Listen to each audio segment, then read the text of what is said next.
તો આપણો આજનો ટોપિક છે સમુદ્ર જળની ક્ષારતા. સમુદ્ર જળની ક્ષારતા એટલે કે સેલિનિટી. તમને ખ્યાલ હશે કે સમુદ્રનું પાણી જે છે કેવું હોય છે? ખારું હોય છે. સાચી વાત કે ખોટી વાત? સૌથી વધારે મીઠું પાણી કયું હોય? સૌથી વધારે મીઠું પાણી. સૌથી વધારે મીઠું પાણી જે છે એ હોય આપણે ગ્લેશિયર્સ પીગળી અને જે પાણી બનતું હોય ગ્લેશિયર્સ, એ સૌથી મીઠું હોય. તમને ખ્યાલ હશે કે હિમાચલ પ્રદેશ, જમ્મુ કાશ્મીર, હિમાલયની અંદર જે બરફ આવેલા છે, બરફના પહાડ આવેલા છે, બરફના પહાડ, એ ઓગળે તો એનું પાણી એકદમ સ્વચ્છ હોય, એકદમ શુદ્ધ હોય. એ પાણી કેવું હોય? એકદમ મીઠું હોય.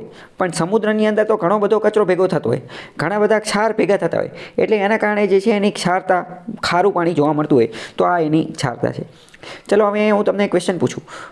આખા વિશ્વની અંદર 4 સમુદ્ર આવેલા છે, 4 મોટા મહાસાગર આવેલા છે, અને સમુદ્ર તો નાના મોટા ઘણા બધા આવેલા છે. તો શું બધા સમુદ્રની ક્ષારતા એક સમાન હશે કે અલગ અલગ હશે? બધાની અલગ અલગ હશે. અત્યાર સુધી આપણે એ તો ખબર પડી ગઈ કે બધાની કેવી હશે? અલગ અલગ હશે. તો આ અલગ અલગ કઈ રીતે હશે? તો એની ઉપર અમુક પરિબળો અસર કરતા હશે. એ કયા પરિબળો છે, કયા નથી, એ બધું આપણે જોઈશું.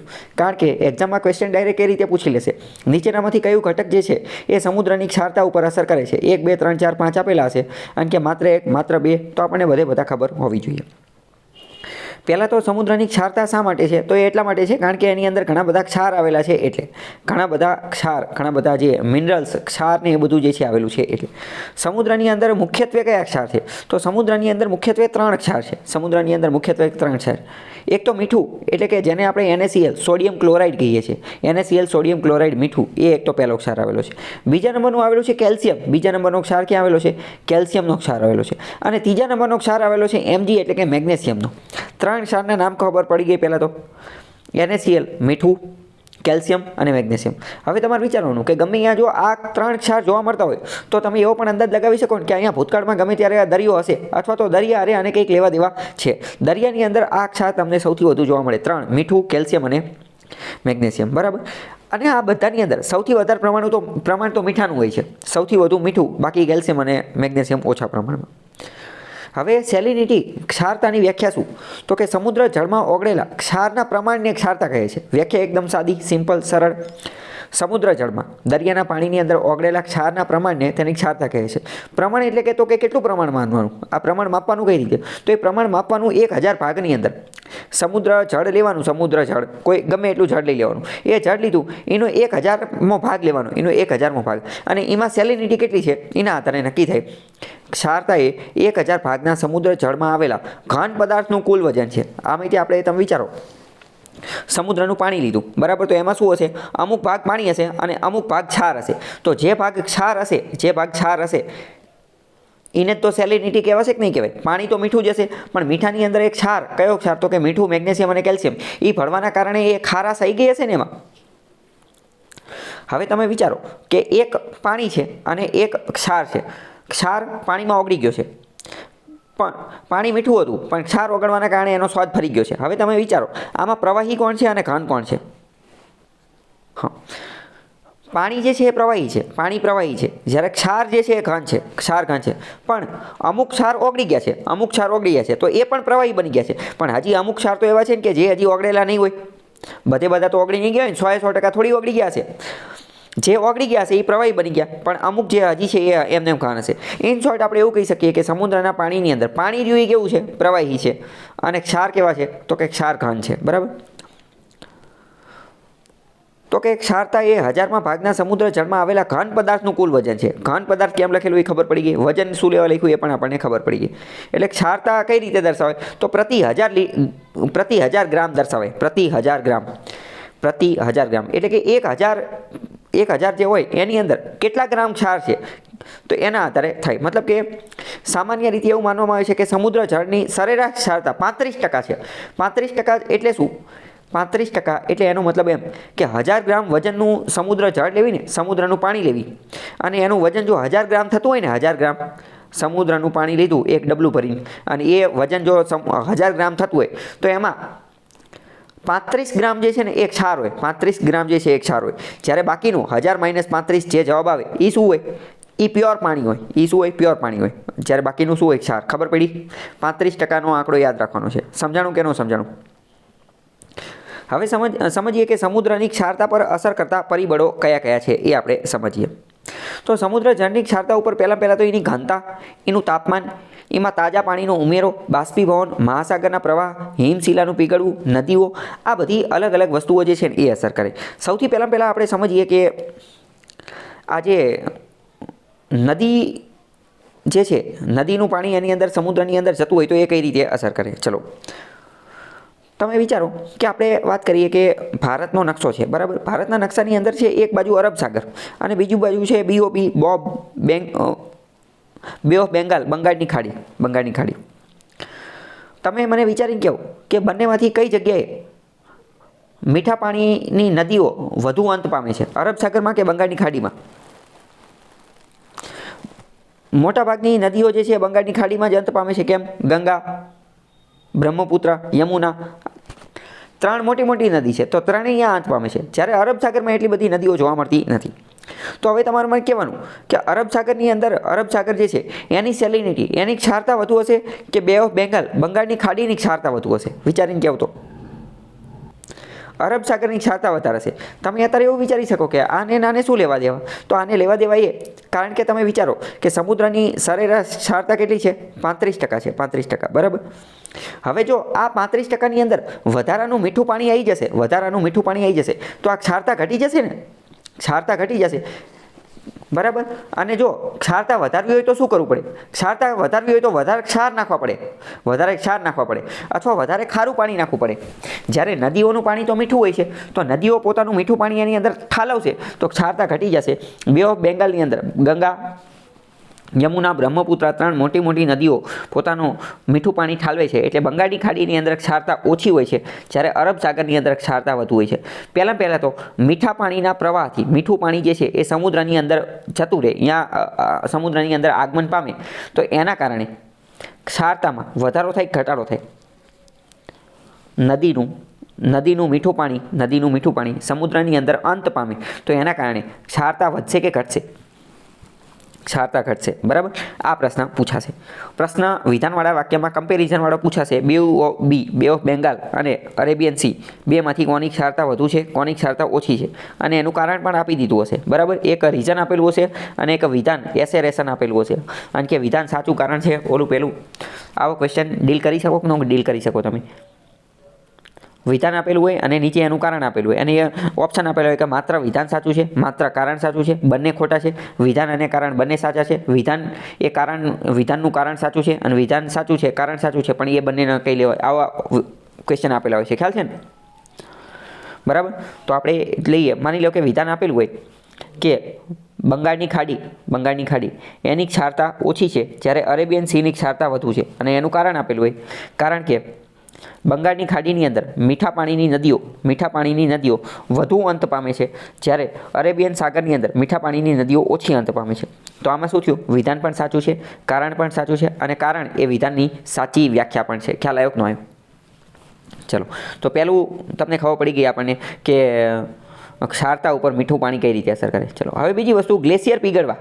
ગ્લેશિયર્સ એટલે બરફના પહાડ, બરફની નદી, તો ગ્લેશિયર પીગળશે તો ક્ષારતામાં વધારો થશે, ઘટાડો થશે? વિચારીને કહો તો. ગ્લેશિયર પીગળશે તો સેલિનિટી, ક્ષારતામાં ઘટાડો થશે. કેમ? કારણ કે ગ્લેશિયર તો મીઠા પાણીના છે ને, ગ્લેશિયર પણ મીઠા પાણીના છે, સ્વચ્છ છે, શુદ્ધ છે, કોઈ પણ ક્ષાર નથી, તો એ પણ પોતાનું મીઠું પાણી સમુદ્રની અંદર ઠાલવશે, ક્ષારતા ઘટશે. જે વસ્તુ નદીમાં સમજ્યા સેમ એ જ વસ્તુ અહીંયા લાગુ પડશે. ઓકે, ખ્યાલ આવ્યો? ચલો, બીજી હવે વસ્તુ જોઈએ, બાષ્પીભવનથી ક્ષારતામાં વધારો થશે, ઘટાડો થશે? વિચારીને કહો તો.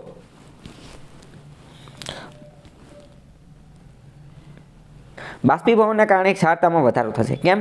કારણ કે જ્યારે બાષ્પીભવન થશે, બાષ્પીભવન એટલે શું? તો કે પાણીનું વરાળ બની જવું, પાણીનું બાષ્પ બની જવું. તો આનો મતલબ શું? કે સમુદ્રનું પાણી હશે તો એમાં શું હશે? એક તો પાણી હશે અને બીજું ક્ષાર હશે, પાણી વત્તા ક્ષાર હશે. તો બાષ્પીભવન કોનું થશે? બાષ્પીભવન તો પાણીનું જ થશે ને, ક્ષારનું થોડી થશે. ક્ષાર તો એની યાર હશે. એનો મતલબ એમ કે પાણીનું પ્રમાણ ઘટશે. બાષ્પીભવન થવાથી કોનું પ્રમાણ ઘટશે? પાણીનું પ્રમાણ ઘટશે. જ્યારે ક્ષારનું પ્રમાણ તો એટલું ને એટલું રહેશે, ક્ષારનું પ્રમાણ એટલું ને એટલું રહેશે. એટલે બાષ્પીભવનના કારણે શું થશે? ક્ષારનું પ્રમાણ વધશે. આ વસ્તુ પણ સેમ તમને વિધાનવાળા વાક્યમાં પૂછાઈ જશે, અને વિધાન અને કારણ આપેલું હોય એ પ્રકારના વાક્યની અંદર પૂછાઈ જશે. ખ્યાલ આવ્યો કે નહીં? હવે બીજો ક્વેશ્ચન કે તાપમાનનો આની ઉપર અસર થશે કે નહીં? તાપમાનના કારણે ક્ષારતામાં વધારો ઘટાડો જોવા મળે કે ન પડે? બરાબર. તાપમાનનો જોવા મળશે કેમ? કારણ કે તાપમાનના લીધે તો બાષ્પીભવન થશે. બાષ્પીભવનનો આખો આધાર તાપમાન ઉપર છે. તો જો બાષ્પીભવન અસર કરતું હોય તો તાપમાન પણ અસર કરશે જ તે. તાજા પાણીનો ઉમેરો આપણે ઓલરેડી જોઈ લીધું. બાષ્પીભવન ઓલરેડી જોઈ લીધું. હિમશિલાનું પીગળવું જોઈ લીધું. નદીઓ જોઈ લીધું. બરાબર. મહાસાગરના પ્રવાહો ઘનતા એ બાકી છે, એ આપણે ધીમે ધીમે જોઈએ. બરાબર. આટલામાં કંઈ ડાઉટ હોય તો પૂછો પહેલાં તો. હવે ચલો પહેલું જ આપણે જોઈએ ઘનતા. મગજમાં ખાલી એટલું યાદ રાખી લો, જો ઘનતા વધુ હશે તો ક્ષારનું પ્રમાણ વધારે હશે. ઘનતા વધુ હશે તો ક્ષારનું પ્રમાણ વધારે હશે. મગજમાં ફિટ કરી નાખો. ઘનતા વધુ હશે તો ક્ષારનું પ્રમાણ વધારે હશે. બરાબર. હવે ચલો હું તમને એનું કારણ પણ કહી દઉં. શું લેવા કારણ? કે ઘનતા વધુ હશે તો ક્ષારનું પ્રમાણ શું લેવા વધુ હશે? તમે વિચારો, ઘનતાનું મેં તમને બહુ પહેલાં ઘનતાનું એક લેક્ચર લીધો હતો. ઘનતાનું મેં સૂત્ર કીધું હતું, યાદ છે તમને? રાઈટ. ઘનતા એટલે કે દળના છેદમાં કદ. ઘનતા એટલે દળના છેદમાં કદ. તો વિચારો, ઘનતા વધુ છે એનો મતલબ શું? દળ વધુ હશે કે ઓછું હશે? ઘનતા વધુ છે તો એનો મતલબ દળ વધુ હશે. તો તમે વિચારો, દળ વધુ છે એનો મતલબ શું? ક્ષારનું પ્રમાણ વધુ હશે તો જ કદ વધારે હશે ને. ક્ષાર વધુ હશે, કેલ્શિયમ, મેગ્નેશિયમ, NaCl, મીઠું, એ બધો ક્ષાર વધુ હશે તો જ દળ વધશે ને. વજન તો જ વધશે કે નહીં? સમજાણું કે ન સમજાણું? દળ વધુ હશે તો ઘનતા વધુ હશે. દળ વધુ હશે એનો મતલબ ક્ષાર વધુ છે, એનો મતલબ ઘનતા વધુ છે તો સેલિનિટી, ક્ષારતા વધુ છે. ખબર પડી ગઈ કે નહીં? બરાબર. આ જ વસ્તુને બીજી રીતે કદના સંદર્ભમાં પણ સમજી શકાય કે ઘનતા વધુ છે તો એનું એક બીજું કારણ એ પણ કહી શકાય કે કદ ઓછું હશે.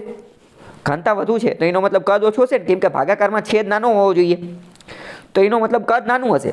તો કદ નાનું છે પણ નાના કદની અંદર જે છે એ ક્ષાર વધુ આવી ગયા છે. બરાબર. અથવા એ બધું છોડો, મેં તમને ઓલી વસ્તુ સમજાવી દીધી એ તો મગજમાં બેસી ગઈ ને, એના આધારે યાદ રાખવાનું. ઓકે. અથવા મેઇન એક બ્રહ્મ વાક્ય યાદ રાખી લેવાનું. ઘનતા વધુ હોય તો ક્ષારતા વધુ હોય. કારણ કે વિધાનવાળા વાક્યમાં ડાયરેક્ટ આ જ કહી જશે. ઘનતા વધુ હશે તો ક્ષારતા વધુ હશે. ચલો. તાપમાન વધારે એમ બાષ્પીભવનનો દર વધારે, આથી સમુદ્રની ક્ષારતામાં વધારો થાય છે. ઓલરેડી આપણે સમજાવી દીધું. બાષ્પીભવન મંદ એમ સમુદ્ર જળની ક્ષારતા ઓછી હોય છે. આ મેં તમને સમજાવી દીધું કઈ રીતે વર્ક કરે. વિધાનવાળા વાક્યમાં મૂકી દેશે, વિધાન અને કારણમાં મૂકી દેશે અને ઓલું ક્વેશ્ચન પૂછાઈ જશે. ચલો હવે વિચારીને કેવું, ઉષ્ણકટિબંધ વાળા પ્રદેશની અંદર ઉષ્ણકટિબંધને ઇંગ્લિશમાં શું કહેવાય? Tropical areas. ઉષ્ણકટિબંધની અંદર ક્ષારતા વધુ હશે કે ઓછી હશે? ઉષ્ણકટિબંધની અંદર ક્ષારતા વધુ કે ઓછી? ઉષ્ણકટિબંધની અંદર ક્ષારતા વધુ હશે. કેમ? કારણ કે ઉષ્ણકટિબંધ હશે તો ગરમ હશે તો બાષ્પીભવન ફટાફટ થશે. બાષ્પીભવન થશે તો પાણીનું પ્રમાણ ઘટી જશે. પાણી ઉડી અને વરાળ બની જશે. પાણીનું પ્રમાણ ઘટશે તો ક્ષારનું પ્રમાણ તો એટલું જ રહેશે ને. બરાબર. એટલે ખ્યાલ આવ્યો? તો આ પણ તમને વિધાનવાળા વાક્યમાં એમાં પૂછી દેશે અને આ પણ વિધાન અને કારણમાં આપી દેશે. કારણ નીચે શું આપી દેશે? વધુ બાષ્પીભવન થાય છે એ કારણ આપશે. ઓકે. તો સેમ આ જ વસ્તુ આ તમને એવી રીતે પણ પૂછી લઈને કે વિષુવવૃત્તથી ધ્રુવો તરફ જતા ક્ષારતામાં વધારો થાય છે અથવા ક્ષારતામાં ઘટાડો થાય છે. તો એના આધારે આપણે ઉષ્ણકટિબંધ, સમશીતોષ્ણકટિબંધ, શીતકટિબંધ વાળો કોન્સેપ્ટ યાદ કરી અને ડીલ કરી નાખવાનું. બરાબર. એ ખ્યાલ છે કે સમજાવવું અત્યારે? ઓકે. ચલો. તો હવે વાત કરીએ કે રાતા સમુદ્ર એટલે કે રેડ સી અને ભૂમધ્ય સમુદ્ર, મેડિટેરિયન સી. રાતા સમુદ્ર અને ભૂમધ્ય સમુદ્રમાં સૂકા અને ગરમ પવનો બાષ્પીભવનમાં વધારો કરે છે. રાતા સમુદ્ર અને મેડિટેરિયન સી બંનેની અંદર શું થાય છે? સૂકા અને ગરમ પવનો એ જે છે એ બાષ્પીભવનમાં વધારો કરે છે. હવે અહીંયા ખબર પડી ગઈ કે પવન પણ કઈ રીતે અસર કરશે. કારણ કે માની લો કે પવન ગરમ હશે તો પાણીને કેવું કરી નાખશે? ગરમ કરી નાખશે ને. પવન ગરમ હશે તો પાણીને ગરમ કરી નાખશે. પાણી ગરમ થશે તો એ બાષ્પીભવન થશે. બરાબર. અને બાષ્પીભવન તો ઓલરેડી એની ઉપર અસર કરે જ છે. અને આથી રાતા સમુદ્રની ક્ષારતા 41% અને ભૂમધ્ય સમુદ્રની ક્ષારતા કેટલી છે? 39%. 41% અને 39% ક્ષારતા વધુ કહેવાય. શું લેવા વધુ કહેવાય કહી શકશો? રાઈટ. સરેરાશ 35% છે તો એની કરતાં વધુ છે એટલે. ઓકે. અને એનું કારણ પણ શું આપેલું છે? પવનો, ગરમ પવનો જે છે, ગરમ અને સૂકા પવનો એ તાપમાનમાં વધારો કરી નાખે છે. તાપમાન વધી જાય છે એટલે ક્ષારતા વધી જાય છે. ઓકે. ચલો આગળ વાત કરીએ. કોંગો, એમેઝોન, સિંધુ, ગંગા આ વગેરે નદીઓના મુખ પાસેના સમુદ્ર જળની ક્ષારતા તાજા પાણીના ઉમેરાથી ઘટે છે. બે ઓફ બેંગાલ, બંગાળની ખાડીવાળું ઉદાહરણ જોયું એ જ તે. નદીઓ, મીઠા પાણીની નદીઓ પોતાનું પાણી અંદર ઉમેરે છે એટલે ક્ષારતા ઘટી જાય છે.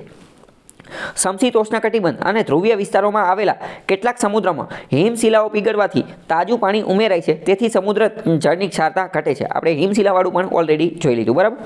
હવે વાત કરીએ ઠંડા પ્રવાહની. આપણે જે કરંટ જોઈએ, કોલ્ડ કરંટ અને વોર્મ કરંટ. ઠંડા અને ગરમ પ્રવાહો. તો કે ઠંડા પ્રવાહો ક્ષારતામાં ઘટાડો કરે છે. ઠંડા પ્રવાહ જે છે એ શું કરશે? તાપમાન વધારશે, ઘટાડશે.